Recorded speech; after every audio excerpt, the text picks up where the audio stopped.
What if it rained food? What if Earth was a cube? What if we had 9 lives? What if bits could fly? It's absurd. If money grew on trees, if we didn't have knees, if we walked through life slightly magnetical, it's absurd. Absurd Hypotheticals.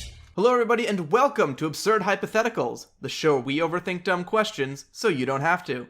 I'm your host Marcus Lehner, and I'm joined here today by Chris Yee and Ben Storms. Say hi, guys. Hey, I'm Chris. Hey, I'm Ben. So we got one today. It's familiar to a question we've answered before. We've done what if you were 6 inches tall? That was one of our very early episodes. I think it might have been like the second. Was it the second one or third one? I don't know.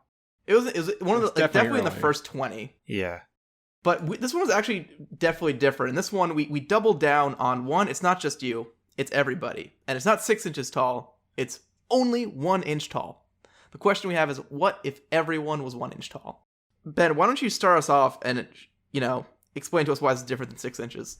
Yeah, so I don't know if you're aware of this, but 1 inch is really small. It's smaller than 6 inches. It's roughly a sixth the size of 6 inches. So when I started looking at this, my first thought was just like, my first thought was, what can we possibly eat in order to survive, right?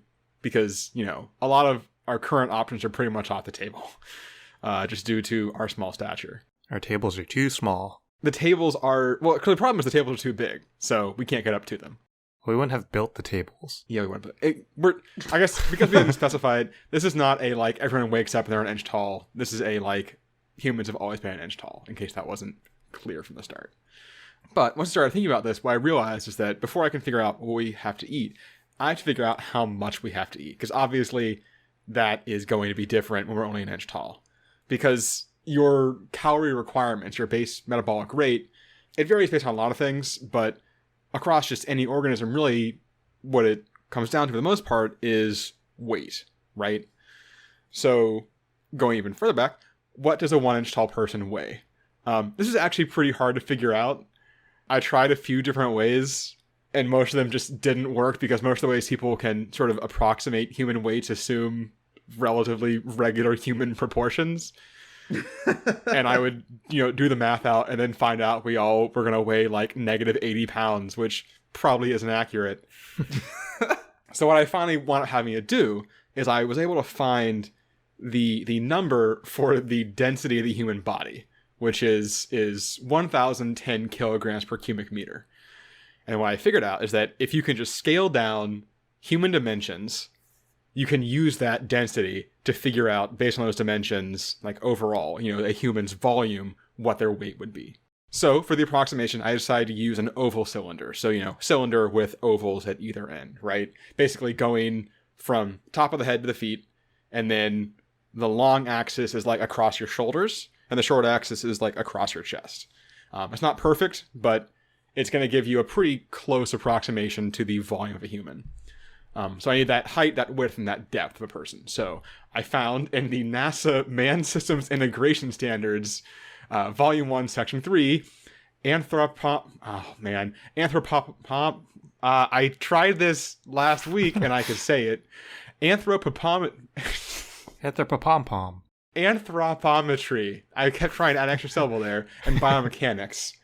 They basically had average sizes of a 40-year-old astronaut that, is averaged across various ethnic backgrounds and whatnot. So I looked at this section, which is basically the dimensional data for an American male 40-year-old in astronaut-ish shape, right? Which gave us a height of 70.8 inches, a width of 21.7 inches, and a depth of 9.8 inches.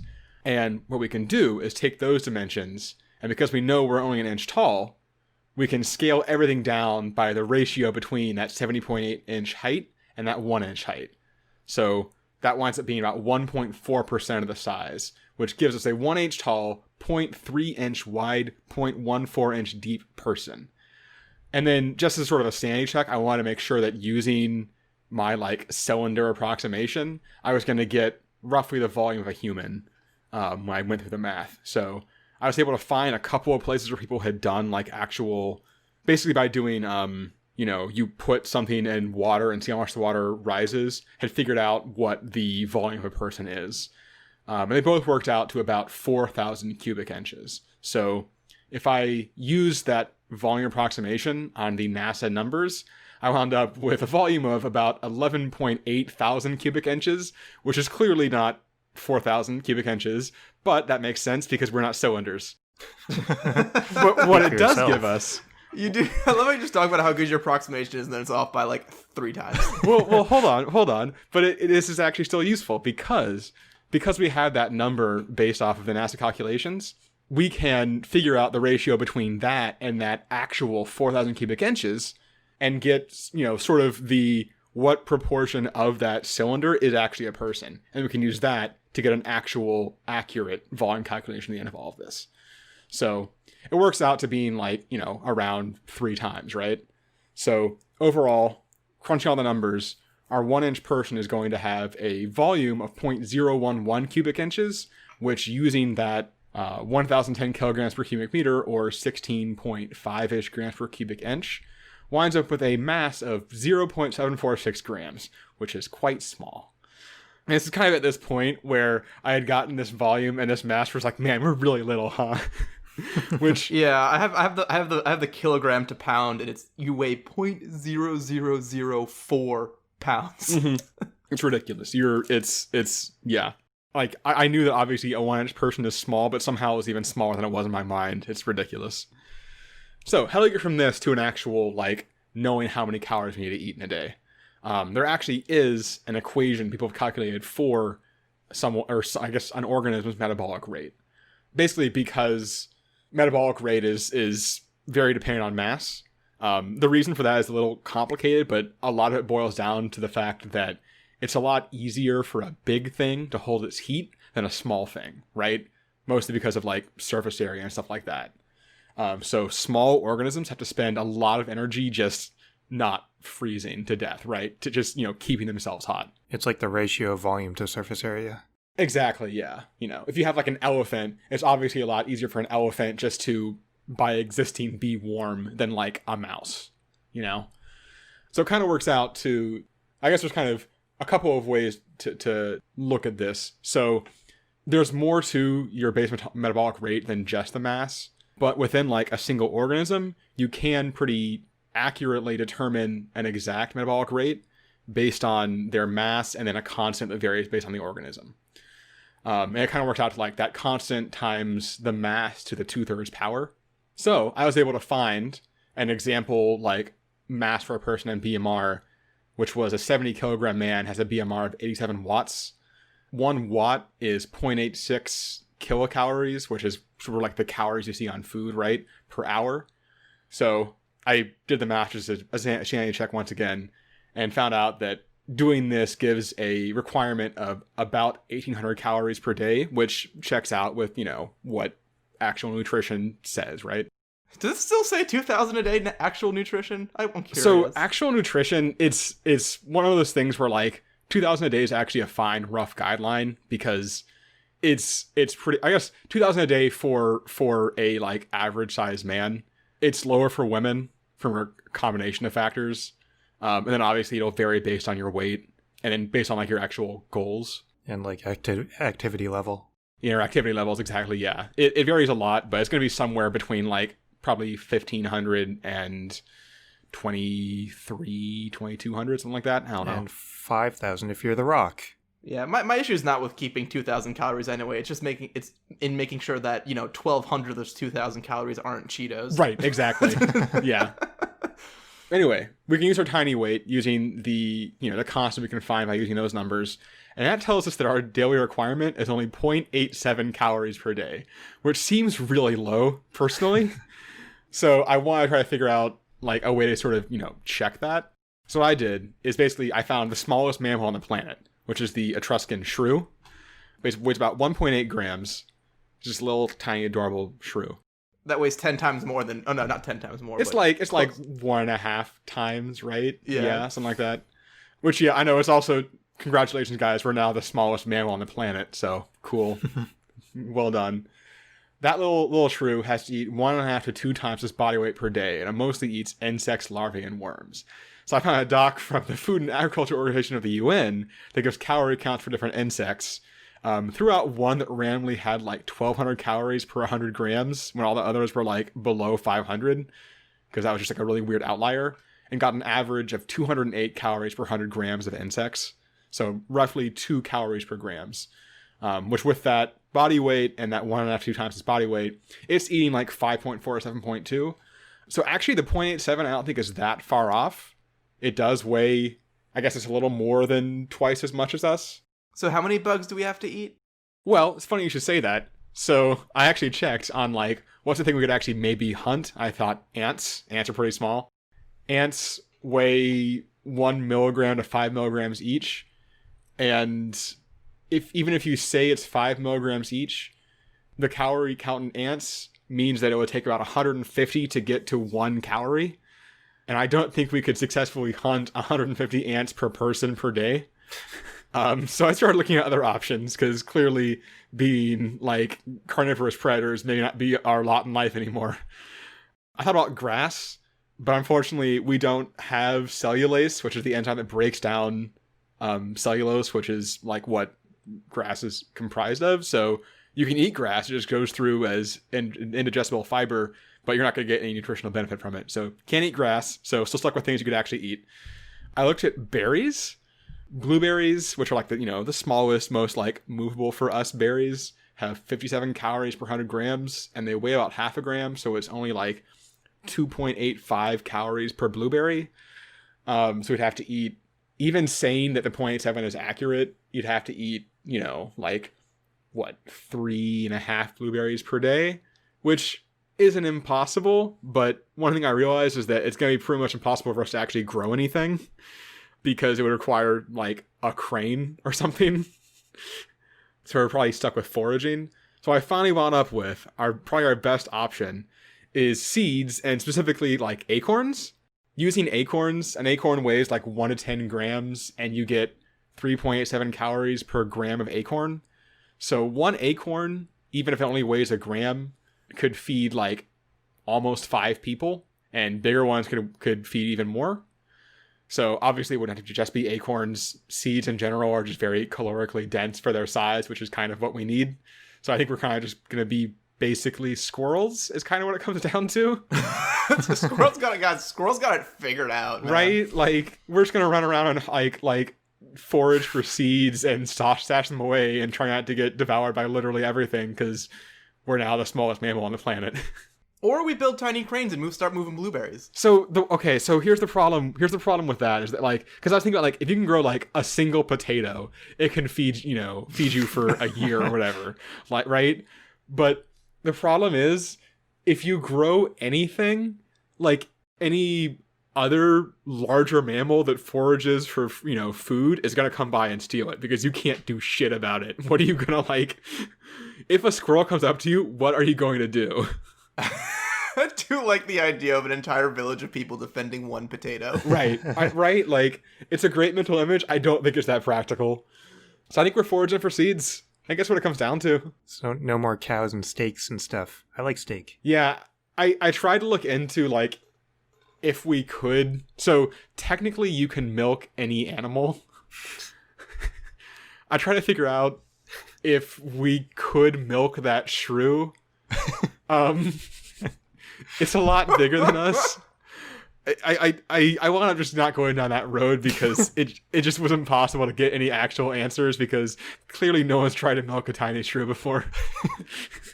It's theoretically possible, but did you at least do that Google search? I did. I searched a lot of things about milk, guys. We're using none of it. I want an audio clip of you just being like, I wanted to see if we could milk that shrew, just so I could show it to people. You have to explain that, no, it's not a euphemism. That's literally... Right. No, You I really actually meant milking the shrew. It's not it's not a euphemism. Really sounds like one. Man, okay, I gotta get off the subject. Chris, what'd you do? So I sort of went down the same route, not in terms of food, but I want to look at like other resources that we need and could we still get them. And I really just focused on one of the more common ones, which is trees and wood, because we use a lot of trees and wood. And I assume we would still need trees if we're tiny. So I found an article from 2017 that says that we harvest 15 billion trees right now and replant 5 billion trees per year. So that's a net loss of 10 billion trees per year, which is not good.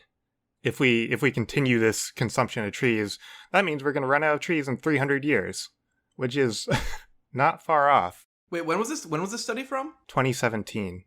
God dang, for some reason I thought in like 2015 we kind of fixed our deforestation problem because you just never heard about it anymore, and there were a lot of replanting tree efforts, so I thought we were tree positive. Yeah, I mean, it's at least according to 2017. I didn't find a more recent article, but in 2017, net loss of 10 billion. I think that like maybe the US is tree positive at this point, but I know that like Brazil specifically is like real bad right now. Yeah. Bummer. Yeah. It's a bummer. Sad facts. Not great. It is a sad fact, but I don't know. If we were small, then maybe it would solve this problem. So I wanted to look at that. So to start this out, I looked at the average size of a tree, and I got my numbers from a 2009 data set, which included 192 different species of trees. And they said that the average tree is 88 feet tall and has a girth of 8 feet. Originally, I thought the girth was the diameter. I was like, that's huge. Yeah, that was my thought too. The girth is actually just the circumference of the trunk. So that equates to 2.5 feet in diameter, which is a lot more reasonable. So if we're using those dimensions for the average tree, that means that we harvest about 6.6 trillion cubic feet of wood every year, which comes down to 846 cubic feet per person, which is enough wood to fill 2 concrete mixer trucks per year, per person. So if we're small and we need less wood, how much wood would we actually need? I don't know if it's actually proportional, but I just kind of assumed that it would be, because there's no other way for me to figure that out. So if we're 1 inch tall, assuming that the average person is like 6 feet or something like that, that means that we're 1.4% of our current height, which means that we'll consume 1.4% of the wood that we harvest. So that means that we'll harvest 92 billion cubic feet of wood per year, which is 12 cubic feet per person, which is enough to fill 2 bathtubs, which is a lot more reasonable than 2 concrete mixer trucks. I mean, if we're small, then it's still a lot, but yeah. Yeah, I wonder if it scales down cubically like the weight does, because I don't think if I was 1 inch tall, I would need 12 cubic feet of wood. Yeah, probably not.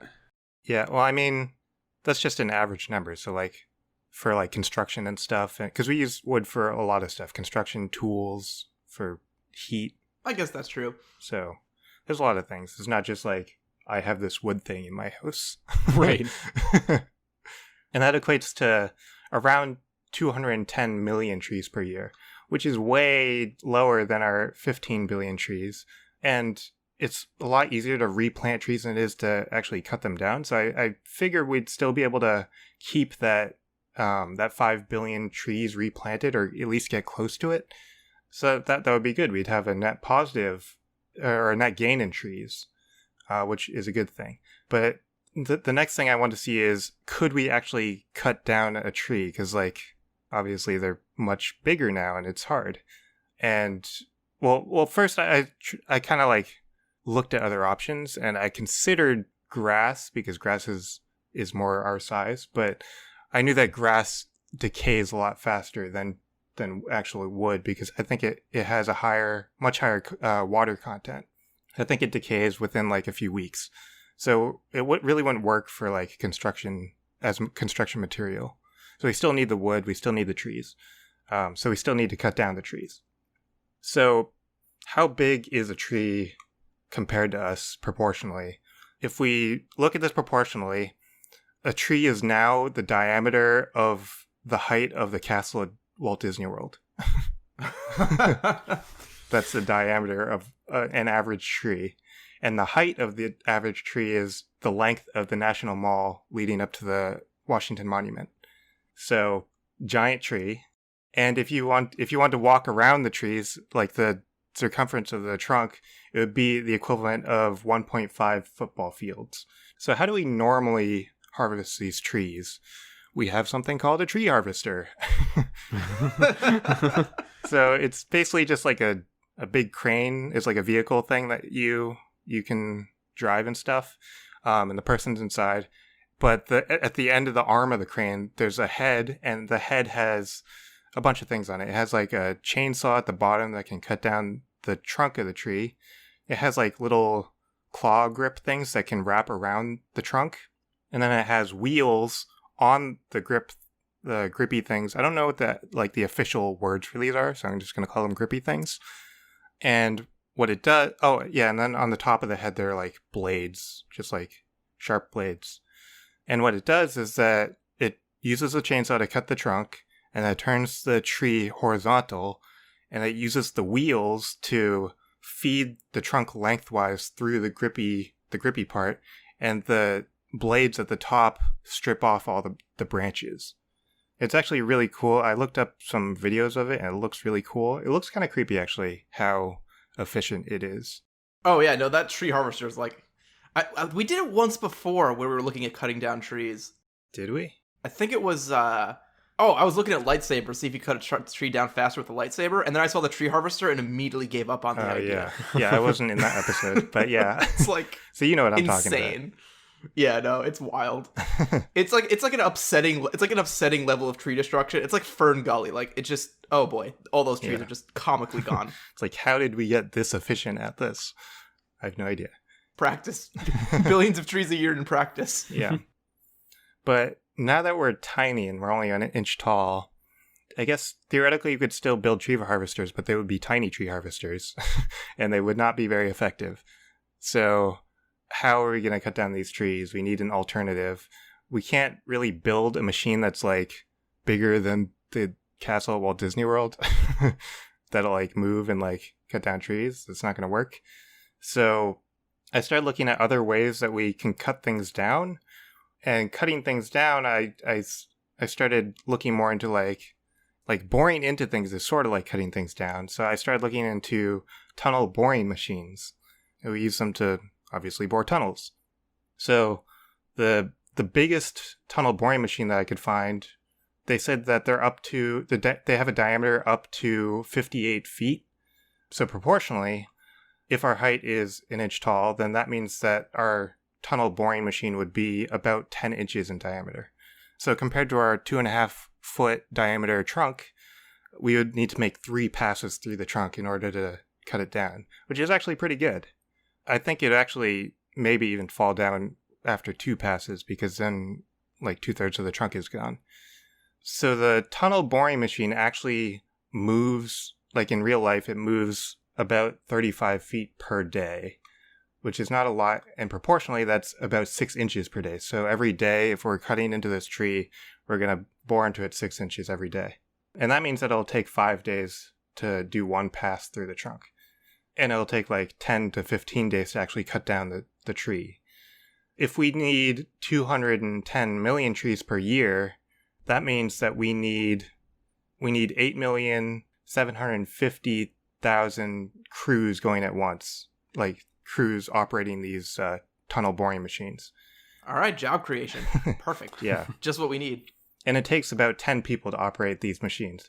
So we need 87.5 million people. That's actually only 1% of the population, so we have plenty of people to cut down trees. But there are some other issues when it comes to cutting down trees, because we don't, like the harvester has that thing that removes all the branches, and then it's pretty easy for us to I think it cuts it into logs, and then we transport it pretty easily. But we don't have a way to cut down the branches, and we don't have a way to transport it easily. So I figured what's going to happen is that whenever we cut down a tree, it's basically just going to turn it into like a mining quarry type of thing, where like people go in with axes and chainsaws and they just harvest all the wood there by hand. And I guess that's technically how you'd have to do it. I did look into how long the tree would be there after you cut it down, because my worry is that it would decay, and it would decay before we could actually use it. But trees actually take a pretty long time to decay, and it depends on the tree and like the conditions, but the numbers I found were like anywhere from like 50 years to like 120 years they last. So I think we're good on that. Oh yeah, we got some time then. So yeah, in general, harvesting trees works, I think. It'll be a little harder to actually harvest the wood, but it's doable. We'll just have to get our boring machines and then get our chainsaws and mine it. And a little different process. We can't use the tree harvesters anymore, but we can still do it. And then on the upside is that we have a net gain of trees and we don't have to worry about that anymore. So that's a good thing. We just have to worry about putting, 80% of our population on cutting them down. Well, 1% on cutting it down, and then I don't know what the percent is for harvesting it, but yeah. Marcus, what do you look at? So, Ben, you alluded to it a little bit, but when you're like, oh, what could we hunt? And that's kind of where I started, was I started looking at predators, and then realized what I was really looking for was predator bugs. And then realized I was looking at stuff too, like weather catastrophes, like moderate rainfall, and realized we're not super well suited to surviving like in a cute little scaled town in a field. And funnily, kind of the inspiration for how I ended up going was also squirrels. I guess they're just what we think of small animal, we think of squirrels. And I remembered a random fact I had learned where squirrels are small enough that their terminal velocity is actually low enough that they should be able to survive a fall from any height. So theoretically, if you threw a squirrel off the Empire State Building, it would be just fine. Don't do it. Because this is a fact that has, I read on the internet, and like, how would the squirrel that is not react? a good excuse to throw squirrels off buildings. Also, they will be mad at you. Yeah. Squirrels and people at the Empire State Building, I'm assuming you mean, right? Well, the building itself would be mad. Well, the people who Yeah, the own squirrel it? would be the one that was mad. And I would rather the squirrels be mad at me than the Empire State I Building. feel like someone else is going to be mad at you in this process. Yeah, I guess it's worse that the squirrel's mad at you, but if the Empire State Building could get mad for some reason, I wouldn't want that at all. If it somehow had the capacity to do that, that would be very scary in and of its own right. So I wanted to check to see if the same thing would hold true for our tiny, tiny people. So as Ben mentioned, the weight of a person is very, very small. And as you scale something down, the weight of the object decreases cubically, while its surface area, which is what's going to cause all the drag, is decreasing quadratically. So basically the weight per surface area ratio gets smaller and smaller and smaller, and when that ratio goes down, the terminal velocity will also decrease because you have less weight per inch pushing against the drag. So can our 1-inch bodies, as assumedly fragile as they are with all our now very thin bones, survive a fall at terminal velocity? So I spent some time doing the math out, and our terminal velocity, if we're, kind of horizontal in a skydiving pose, is a whopping 0.682 miles an hour. And if we go straight into a nosedive, we can reach top speeds of 1.62 miles per hour while falling. So answer, yes, we could survive a fall from any height. What good does that do us, though? Basically, this makes it a lot safer for us to abandon the ground, where there's just going to be so many things trying to eat us, and take to the skies. So there's a few different ways that that humans know of flying. And what's cool is we're very, because we're so light, we don't need much. Heck, an amusement park balloon filled with helium can lift 14 grams, which would be the equivalent of 18 1-inch people. But if we're going to really scale it up, what interests me most as a way to colonize the skies is drones. So to go to a mass-producible typical drone, I took Amazon's latest delivery drone. So Amazon's latest delivery drone can deliver packages up to 5 pounds, which is 2,267 grams. And considering we weigh less than a gram each, that's a lot of people on one drone. But of course, we will also need, homes and whatnot. So my question then was, what should our homes then be built out of? Because I was thinking about, our typical construction methods with wooden things, sorry, Chris, are a bit fiddly at small scales. If you ask anyone who does little models, wood sucks to work with when it's very small. Maybe easier when we're also small, but why don't we just use what we already use for building small houses? And of course, I'm talking about Legos. So the classic 2x4 brick weighs 2.32 grams. from my own experience, because this number is nowhere on the internet, I'd say the average Lego set piece is about half the size of a 2x4 brick. Most of the pieces are very small, and they have some bigger pieces, so averaging out to like a 1x4 or a 2x2 brick.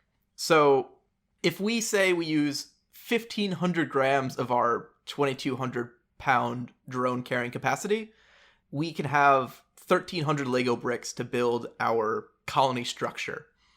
So with that information in hand, I was browsing some Lego sets on the good old Lego website to find out, what does a 1,300 piece Lego set look like?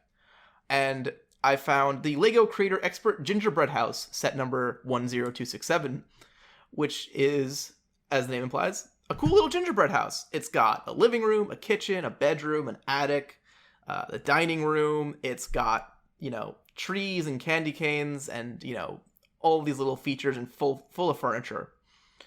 It's also kind of proportionally not super efficient. It has excessive ceiling heights. Like, if you would scale it to what we are, they'd be like 3 to 4 story heights, for kids to fit their fingers in to play with their minifigures. And so it's a lot of wasted space. And so I want to be we'd be smarter builders when we design ours. So I want to see if I could maximize the Lego space in that weight. Just as a point of comparison, a Lego minifigure is about 1.5 inches tall. So if you want to imagine it in your head a little easier, we are about 2/3 the height of a Lego minifigure. So we're a bit smaller. So doing some scaling around, if we say one room in our structure is a 4x4 stud room, so 4 bricks across for the interior dimension, that's the equivalent of an 18-foot by 18-foot room at our current big size. And if we have 4 bricks high, that gives us the equivalent of 9-foot ceiling. So that's a decent size for an average room. I took the weight of all the pieces you would need to make up this room, and putting it together in a modular fashion, we get an average of 25.9 grams of Legos per room that we're building. If we give each person gets 4 rooms of space, that's about 100 grams per person for living space. So we've gone from our, gingerbread house that houses one family to 100 grams per person. And if going back to our 1,500 grams total, we could get 15 people comfortably in a safe plastic environment on a drone. And here I'll make a point that this is not an efficient method. I liked the idea of building out of Legos, so I did all the math out. But it is, if you remember before, we could fit, the weight of people, we could fit thousands of people on our drone, and 15 is not a very good, ratio of weight. So based on a random blog post I found that was tied by Christopher Abel on Thrillist, where he tried to answer the question, so how much does Manhattan weigh? Using his numbers, which sound a lot like how we put our numbers together, so very trustworthy. 14% of Manhattan's weight is people. So saying, if you're living, if you have a city, the weight of people ratio to weight of buildings ratio is 14% people, 86% other. So that gets us 333 grams of people that would fit on the drone, which is 433 people per drone, which I think is a good place to start. Close to 500 people on one drone, and you'll be able to use that to not get eaten by frogs and ants and whatnot.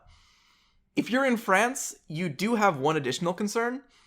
We may have mentioned this on the show in the past because it sounds familiar to me, but it turns out the French police have been training eagles to take down drones. So their solution to people flying drones into, secure areas, near airports and that, is to train eagles to take them down, so that when, and put the eagles in that area, so that they don't, it's just self-enforcing. You fly a drone, gets attacked by an eagle, and, it's theoretically better than, trying to shoot them and then having, whatever you're using to shoot down the drones, land back somewhere and potentially hurt someone. That was episode 6, by the way. The episode eagles. 6? Yeah. Wow. Oh my god. Why do the very early ones always feel so familiar? But anyway, just a fun fact from that. A quote from the article talking about it. To prepare them, the baby eagles were placed before birth on top of drones while still inside the eggshell, and after hatching, kept them there during their early feeding period. I don't know how this trains them to attack drones. I guess it stops them from being scared of them? Yeah, maybe that. But, Do you just like put drones? Is the idea you just like buckshot put drones everywhere, and one of them is gonna fulfill the instinct to hunt? And they don't know which one it is. I can't imagine like putting an egg on a drone and being like, "Oh yeah, we're training him to kill these." Like, I don't think eagles put their eggs on like dead field mice or anything. But I think there's a fairly simple solution in that you take your drone and you're building it modular out of Legos anyway. So instead of making it look like a drone, you just build it out to look like an eagle. And this will just be, nature's typical disguise way to avoid predators. So if you're in France, you build an eagle drone.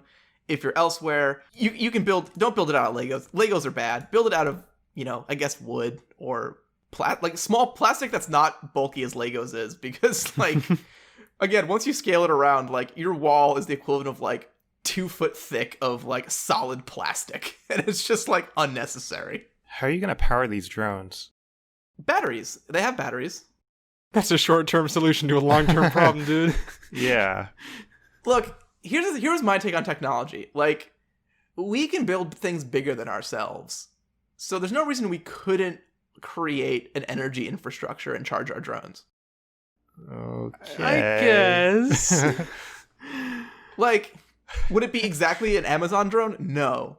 But, we could still build batteries. We could still figure out how to build batteries, and we could still build, flying machines. Think of what airplanes look like. We could build airplanes at smaller scales, and they would be easier to build because it's easier to build small airplanes because of how the scaling works. So we could build a flying machine. We don't have anything that exists right now that's perpetually in flight. I mean, I'm pretty sure you could I wonder if you could get enough solar panels on a drone to make it fly forever. That's a question. I don't think so. I feel like. But you can also land in safe places. You can build places that are safer, that aren't just in the middle of a field where you could, store and charge your drones and go fishing or whatever you need to do. Fishing might be difficult. I was gonna say seeds. Going fishing seemed ambitious. Why are we attacking my answer instead of Chris's answer, where he thinks we're gonna need 12 cubic feet of wood per year? I don't see what's wrong with wood as a construction material if we're small. I think the scale of the fibers in wood means it's going to split a lot if you try to build very small things with it. That's probably true, yeah. It's also probably too strong for, scale-wise. It might be too strong material. We don't need that much strength from it. I don't know for sure. I didn't do the math on the wood. I'm wood seems inconvenient. I did a search of wood miniatures, and there are plenty of wood miniatures that look pretty good. Oh, no, they are. But, a model wood house is, overbuilt if you scale down the weights of everything. Yeah, there's nothing wrong with it being stronger than you need. It was inefficient, though. And your perpetual drone isn't? Well, my perpetual drone is super efficient by definition. You already admitted that your Legos are not efficient. Yeah, so I swapped to saying, we would use something that would be, Manhattan. If I was using the way of Manhattan, which is not built to be light, and saying that we could fit that many people on a drone. I'm not saying exactly what the best solution is because you just have to find the optimal material. It might still be plastic because plastic is probably the good strength. I'm done arguing here. Okay. Both wood and Legos are the wrong thing to build your drone villages out of. So I'll leave it at that. All right, Chris. Yes. Are you ready for a would you rather question? Yep, hit me with it. Would you rather live in the world of Zelda or Minecraft? I have never played Minecraft, so I don't know much about it other than videos of it, but it's seems safer than the world of Zelda, probably. There It is That is debatable. That's debatable. That is the point. That is immediately debatable. Yeah, I guess I just don't know that much about Minecraft. So in Minecraft, every night monsters constantly spawn. I know about the creepers. In the dark. Yeah. So there's creepers, there are dudes that come towards you that explode, which isn't ideal. And there's skeletons with bows and arrows, and there's giant spiders. There's the main one. Oh, and zombies too. So I guess well, those last three are also in Zelda world, so yeah, but they're not as long as you're in a town, you're fine, right? And Marcus is right. They don't spawn in light, but they can come to light. So you'd have to, if you're in a house, do they come in there? Can they break down doors? Yeah. They cannot open doors. They can't? Okay. Okay, so if you're in a house, you're safe. Yeah. The only thing you're not safe in, I think if you're by a wall and there's a creeper on the other side of the wall, I think it can still blow up. Okay, that's an issue. About that. I'm not sure about that either. Yeah. I haven't played enough Minecraft. I haven't played in a while. Like, danger levels are probably similar in that there's safe zones and It sounds like Zelda is more safe. Has better safe zones. Zelda has better safe zones. The only thing is that Minecraft's always safe during the day and super not safe at night, while Zelda has about a mid-level of danger all day and all night. The other thing with Zelda is that, like, with Minecraft, there's not like a big bad who's like trying to destroy the world or something. Whereas there's always a big bad who's trying to destroy the world in Zelda. No matter what time you're in. Yeah. So that's kind of that's an interesting thing, because if you live in the world of Zelda, theoretically, Link does save the day eventually. Mm-hmm. But sometimes he doesn't. Right. For example, in the Wind Waker franchise, it takes place after the main hero didn't save anybody and the entire world got flooded. And Breath of the Wild is like post Big Bad 1 and hero was like sealed away to be awoken millennia later, a long time later. So it's like post-apocalypse, basically. Well, I mean, the whole idea of Zelda is that it's cyclical, right? So it goes in cycles and there will be good times and bad times. That is true. So I guess like with Minecraft, you have a constant level of disorganized evil. And in Zelda, you get a sometimes high level of calculated evil. I love that this is where this debate is going. Well, I mean, it makes sense, right? It's like, I guess the other thing too with Minecraft is that it's obviously so. Here's the other point in favor of Zelda over Minecraft is that Zelda has society, barring like I guess even Breath of the Wild it has like post Cataclysm has society. Minecraft doesn't, sort of by like definition. There's like I guess there's some like little villages, but yeah, they're like random little villages, which I guess is about equivalent of Zelda. But there's no kings or queens. There's right. There's no society really. There's like hamlets, and that's it. So, I mean, you can make anything you want in Minecraft, but it's gonna be pretty lonely. So I guess like the levels of danger are, you just pick or choose. The amount and type of evil is probably roughly equivalent on large time scales. If you get just thrown into a random Zelda time period or a random Minecraft time period. Mm-hmm. Yeah, it probably averages out. The next point I want to debate here is Minecraft world, for those who don't know, is made up of about 3 foot by 3 foot blocks that you can just, punch to destroy, and then, you can take those materials and put the blocks elsewhere. So kind of the quote-unquote resolution of Minecraft world is just like all these 3 foot by 3 foot blocks. Is there anyone that doesn't know that's what Minecraft is? More I'm saying the scale of it. Like, okay. It's not very precise. Like, Zelda is a real world where you have, Or it is very precise.